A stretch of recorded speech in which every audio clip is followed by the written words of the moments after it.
আছি সপ্তঋষির প্রধান বশিষ্ঠ ঋষি আশ্রমে, যা আসামের সন্ধ্যাচল পাহাড়ে রয়েছে।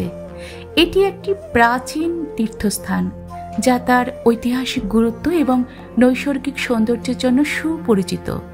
চলুন আমরা একসঙ্গে এই পবিত্র স্থানটির ইতিহাস, স্থাপত্য এবং আধ্যাত্মিক গুরুত্ব সম্পর্কে জানি আর এর অপূর্ব সৌন্দর্য উপভোগ করি।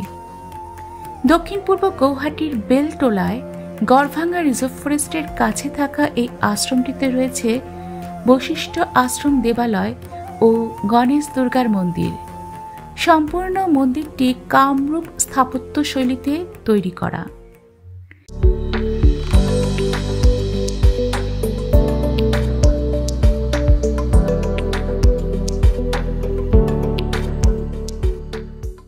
প্রবেশদ্বার দিয়ে প্রবেশের পর ডান দিকে চোখে পড়ে বশিষ্ঠ মন্দির। মন্দিরটি পূর্ব দিকে মুখ করে তৈরি করা হয়েছে। বাইরের দিক থেকে দেখলে এই মন্দিরের গর্ভগৃহ অষ্টভুজাকৃতির এবং এর চূড়া বহুভুজাকৃতির। নাটমন্দির হয়ে মুখ্য প্রবেশদ্বারের উপরে তাকালে সিদ্ধিদাতা গণেশের মূর্তি চোখে পড়ে। দ্বারের ডান দিকের দেওয়ালে দেবী সরস্বতী এবং বাঁ দিকের দেওয়ালে দেবী লক্ষ্মীর মূর্তি রয়েছে। প্রবেশদ্বারের আগে বা প্রবেশদ্বারের বাইরে ব্রহ্মা, নারায়ণ ও বনলিঙ্গ শিবের পূজা করা হয়। এখানকার গর্ভগৃহ অনেকটাই নিচে।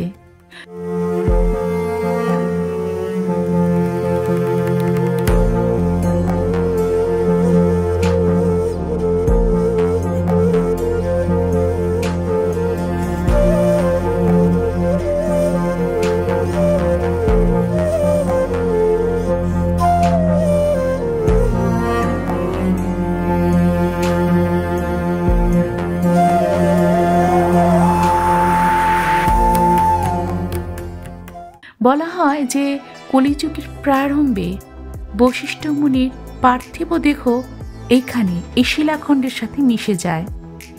তিনি যে শিবলিঙ্গের পূজা করতেন সেটিও এখানে আছে, কিন্তু সেটা অনেকটাই গভীরে জলমগ্ন থাকায় উপর থেকে দেখা যায় না। এই স্থানটিকে শিব শক্তি পীঠ বলা হয়। আর্কিওলজিক্যাল সার্ভে অনুযায়ী খ্রিস্টীয় 10ম শতাব্দীতে তৈরি হওয়া এক পাথরের মন্দিরের অস্তিত্ব এখানে পাওয়া যায়। এরপর অবশিষ্ট তলিয়ে যাওয়া পাথরের মন্দিরের ওপরে এখানকার রাজা, অহোম রাজা রজেশ্বর সিংহ 1751 থেকে 1769 এর মধ্যে এই মন্দিরটিকে ইট দিয়ে পুনর্নির্মাণ করেন। এই মন্দির তৈরির জন্য তিনি আশ্রমকে নাকি 835 বিঘা জমিও দান করেছিলেন। এই আশ্রমটিকে ঘিরে নানা পৌরাণিক জনশ্রুতি ও লোকবিশ্বাস জনমানুষে ছড়িয়ে আছে। কিংবদন্তি আছে যে কোনো এক সময় ঋষি বশিষ্ঠ নীলাচল পাহাড়ে গিয়েছিলেন মা কামাখ্যার পূজা করতে। সে সময় কামরূপ রাজা নরকাসুর ঋষি বশিষ্ঠকে বাধা দেন। এতে বশিষ্ঠ মুনি যথেষ্টই অপমানিত বোধ করেন এবং তখন তাকে অভিশপ্ত করেন। এরপর ঋষি বশিষ্ঠ এই নির্জন সন্ধ্যাচল পাহাড়ে এসে একটা আশ্রম তৈরি করেন এবং ভগবান শিবের আরাধনায় রত হন। কালিকা পুরাণ অনুযায়ী ঋষি বশিষ্ঠ কোনো এক ঘটনাচক্রে রাজা নিমেকে বিদেহী হওয়ার অভিশাপ দেন। রাজা নিমিও তখন ঋষি বশিষ্ঠকে অনুরূপ দেহহীন হওয়ার অভিশাপ দেন। এরপর ঋষি বশিষ্ঠ প্রজাপতি ব্রহ্মার শরণাপন্ন হলে তাকে সন্ধ্যাচল পাহাড়ে এসে বিষ্ণুর আরাধনার মাধ্যমে শাপমুক্ত হওয়ার কথা বলেন। ঋষি বশিষ্ঠের তপস্যায় শ্রী বিষ্ণু সন্তুষ্ট হলে তাকে বর দেন এবং তখন ঋষি বশিষ্ঠ দেবী গঙ্গাকে আবাহন করেন। ললিতা, কান্তা এবং সন্ধ্যা নামক 3টি ধারার মাধ্যমে মা গঙ্গা এখানে আসেন এবং এই 3টি ধারার মিলনস্থল অমৃত কুণ্ডের জলে ঋষি বশিষ্ঠ স্নান ও পান করে শাপমুক্ত হন এবং তার ঐশ্বরিক দেহ তিনি লাভ করেন। এরপর বশিষ্ঠ মুনি এখানেই ত্রিসন্ধ্যা করতেন। অমৃত কুণ্ড বা বশিষ্ঠ কুণ্ড থেকে নির্গত জলধারা বশিষ্ঠ গঙ্গা ও ভারালু নাম নিয়ে গৌহাটি শহরের মধ্য দিয়ে প্রবাহিত হয়ে ব্রহ্মপুত্র নদে গিয়ে মিশেছে।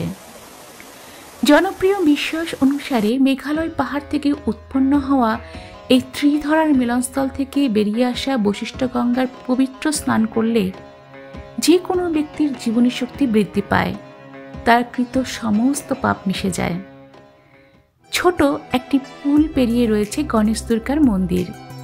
মন্দিরে প্রবেশের মুখে এক পাশে বশিষ্ঠ মুনি এবং অন্য পাশে গণেশের বাহন ইঁদুরের মূর্তি রয়েছে। এরা মন্দিরের গর্ভগৃহের দিকে মুখ করে অবস্থান করছেন। এই মন্দিরের গর্ভগৃহে গণেশ ও দুর্গার মূর্তি একটি বড় শিলাখণ্ডে খোদাই করা রয়েছে।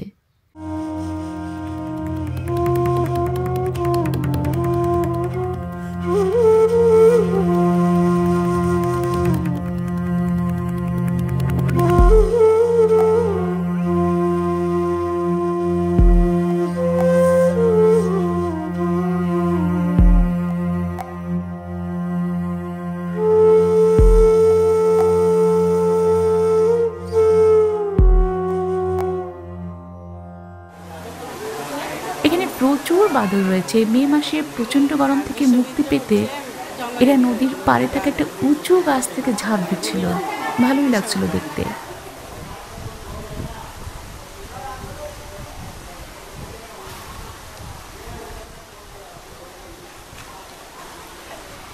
এই আশ্রম থেকে আরো 5 কিলোমিটার ভেতরে রয়েছে একটি গুহা, যেখানে নাকি বশিষ্ঠ মুনি ধ্যান করতেন।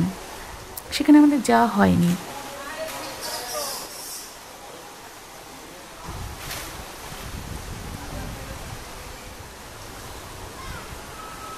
নদীর ওপারে থাকা একটি গাছের নিচে রয়েছে একটি ছোট শিব মন্দির ও দেবী মনসার মন্দির। আশ্রমের চারপাশে থাকা গড়ভাঙ্গা রিজার্ভ ফরেস্টে প্রচুর হাতি ও প্রজাপতি সংরক্ষণ হয়। আমরা সকাল 8টায় এই আশ্রমে এসেছিলাম, যার জন্য আশ্রমের বাইরে থাকা দোকানপাট সবই বন্ধ ছিল। গৌহাটি রেল স্টেশন থেকে এই আশ্রমের দূরত্ব প্রায় 14 কিলোমিটার এবং এখানে আসতে হলে পল্টন বাজার থেকে বাসে করে অথবা গাড়ি রিজার্ভ করেও আসা যায়।